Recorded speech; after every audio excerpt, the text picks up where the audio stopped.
And we have the killing in Minneapolis. A police officer and three others standing around watching this happen. And it's number one, inexcusable to begin with. It looks flat out cold-blooded. There's no doubt about it. But then you have the response to that, which is the opportunity to go get some free booze and TVs and things like that in the name of the deceased, of course. And rarely, if ever, are the people who are there, actually motivated by the killing. They're there either for the mayhem or to get something for free. And they cleaned out a Target store, and in some cases, they cleaned out countless different stores in downtown Minneapolis till there's nothing left to take. And unfortunately, these things happen with a great deal of frequency. I was reading in the paper this morning, their paper, the Minneapolis Star-Tribune. And it doesn't matter that we don't know the streets, but they're just running down what goes on. It says here at Target and a Cub Foods anchoring the corner of Lake and Hiawatha were looted, along with other small businesses, including a wine and spirits store. Flames and smoke shot into the air when a nearby AutoZone auto parts store was set ablaze. As some protesters tried to put the fire out, others danced gleefully in front of it, snapping selfies, because they're upset, obviously. Not clear how many arrests police made throughout the night. 59-year-old man booked into jail, suspicion of a pawn shop shooting.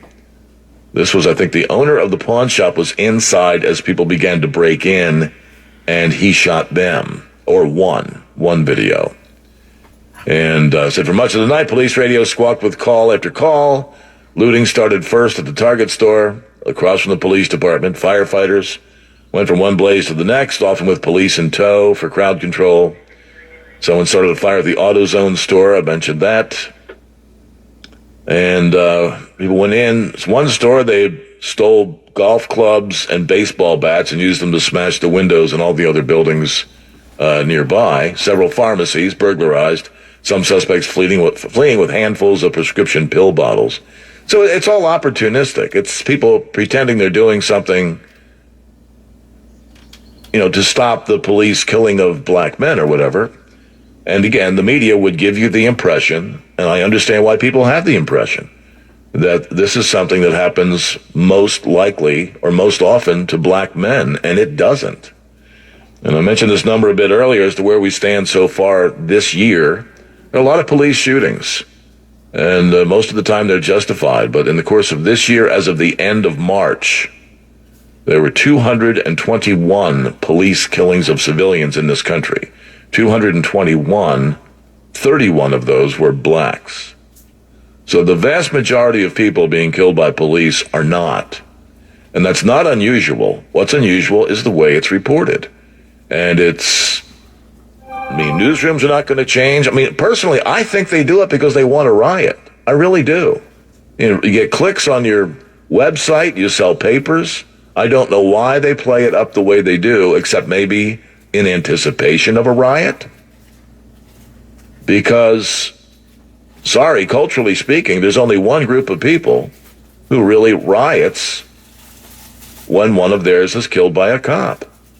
Maybe that's why it gets the press that it does, the anticipation of the riot. But the number of times it happens, especially given the number of police-involved encounters, it's actually quite low, the number of blacks who are killed by police. Any one is too many, and they happen for any number of reasons. But if we're talking math and statistics, it's a low number. I got some other numbers I'll hit you with after a news update and a Bloomberg update. They're just ahead. 700 WLW. Hi, it's McConnell. With AE Door and Window, your safety is going to be their top priority all the time. Now, these are to hit you with here. In this country, black people consistently account for close to half of all the homicide victims in America. It says close to half, but then it says it's 53%. There it is, making up more than 50% of the broader pool of those killed overall every year since 2010. Number of black victims increased 15% in 2015 over 2014. Of the 13,000 murders in 2015, 7,039, 52.3%, were black.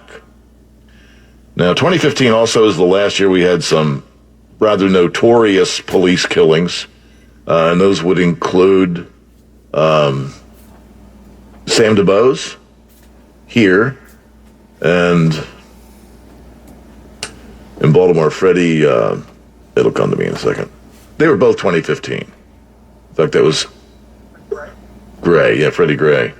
So since then, and 90%, by the way, a little over 90% of killings of black Americans where the race was available were killed by other blacks. So you're talking about, out of 7,039, you take about 9% off of that, which is about 6,500 a year, 6,500 a year.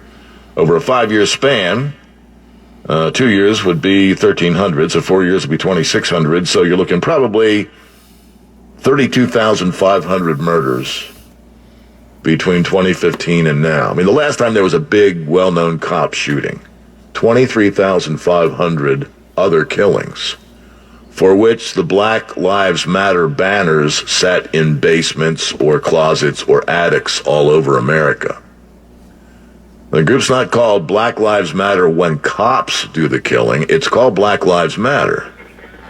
And you would think somewhere in the span of those 32,500 murders, someone would have dusted off a poster and brought it out to point out that this is problematic. It didn't happen. So you wait until a cop does it some 5 years later, and then, hey, dust off those posters. Dust off the placards. We got to get back out there and march. Do we march around the 32,500 bodies or over the 32,500 bodies? Let's just pretend those 32,500 bodies aren't even there and go up to Minneapolis and point out this cop and go, see there, that's the problem right there. That's the problem.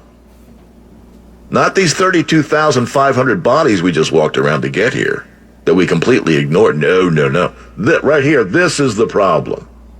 Now, time to get some new TVs from Target. Clean out the CVS and the Walgreens of drugs. Have the bats and the golf clubs and sporting goods stores and smash some windows, and then set some other places on fire, while ignoring the 32,500 bodies that you walked around or waited for to this time 5 years later. Do you wonder why people roll their eyes every time this happens? I mean, it's horrible that the guy was killed. That cop lost his job. All four lost their job, and he will be charged. And the others might be charged with him. And they will do some time in prison. That's what's going to happen. No jury is going to look at that videotape and let them go. It's not going to happen. And I guess people were surrounding the cop's house last night. I heard that on my way in this morning. Well, what's left? I mean, he's fired. He's going to be arrested. You want to lynch him? What are you doing at his house? I mean, all of this behavior is flat out disgusting and inexcusable. The amount of mayhem that is ignored on a regular basis. And then everybody gets a free TV when a cop does it 5 years later. You don't think people see this and know that it goes on? And bite their tongue? Because if they say something, someone puts them with a big R word like they're a racist or they're afraid to say anything. It's not like this is unknown. This is another eye roll. And the end result will be, in this part of Minneapolis, you'll have boarded up stores, fewer places to shop, fewer jobs for people. People will claim it's, whatever, a grocery desert. What do we call those things? Because one was a Cub food store, they're not going to reopen. And you don't have a drugstore. Who wins? Will it stop? Oh, no, it's not going to stop. This is 5 years from now, this will happen again. 10 years, I'll be retired. This will continue to happen long after I'm gone. Because we live in a society where you can't hold people responsible for what they do depending on their skin color. And I don't see that changing anytime soon. And there are people who take advantage of that, and it's a sad situation. 4, I mean, you're wondering why things aren't getting a whole lot better? This is why. You have that knee-jerk reaction to call everything racism. It's an excuse for every failure, as opposed to perhaps looking within. And worse, it's a reason not to try. If you're taught the world is stacked against you and you're not going to win, why would you try? And continue to lose and lose and lose. All right, what do we got? 8:46. Let's do traffic real quick, then a phone caller.